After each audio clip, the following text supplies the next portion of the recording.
So there was a time when games were announced, the trailer was dropped a month before release, and everyone was happy to find out themselves what's inside the game. And now we got nothing but, well, me, asking for updates on a daily basis when the game is still a year away. Well, obviously, also hard to understand.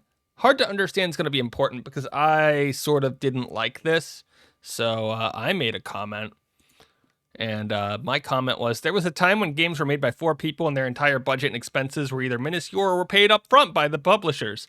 Now we have a ton of indie and self-published games that are coming out without that overhead. Some with teams of 10, 20, or Palia already has 150 people in the credits. And now we get nothing but daily games coming out. Sorry, this should be edited. It should just be games coming out on a daily basis, expecting people to just hear about them and spend their money and time on them, instead of one of the literal thousands of other games that have come out in that year. Hard to understand. So if you couldn't tell, I took an exception to that comment. I didn't delete it, but I took an exception to that comment. Why? Because it completely disregards the way that the gaming market has changed in the past 10, 15, 20, 30 years. So it used to be a thing in gaming, right? Where I'm Atari. I would pay you random person named Activision. I would pay your company of 2 people to make a game. And you would make it, and it would release, and it would sell 500 copies. And we would be happy with that. You made your money off of us throwing stuff at you. Okay, that wasn't sustainable. Atari, not a platform anymore, not even really a company much anymore.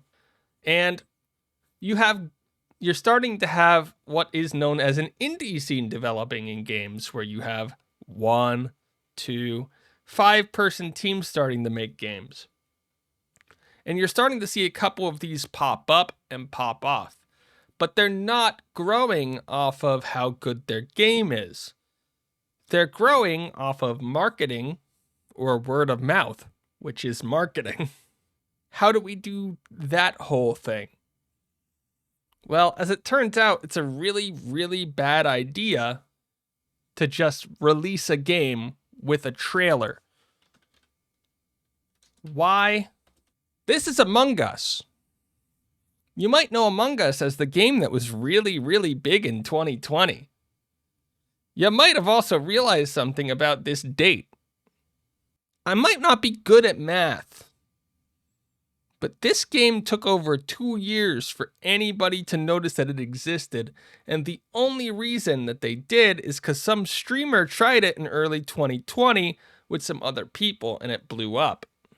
You might recognize this game as Apex Legends. This game released on February 4th, 2019, and had millions of players on the first day that it came out. Why? We might actually know the answer for this one. If you remember your history, they paid millions upon millions of dollars for marketing to get people into the game. They literally paid millions of dollars to streamers to stream the game for like the first 2 weeks that it was out, non-stop. Your top streamers, your top content creators across all of Battle Royales were being paid to stream Apex Legends. And the game is still running strong to this day. So what's the difference here? Well, this is a massive company with a massive marketing team, and this is 2 people making a game. Now,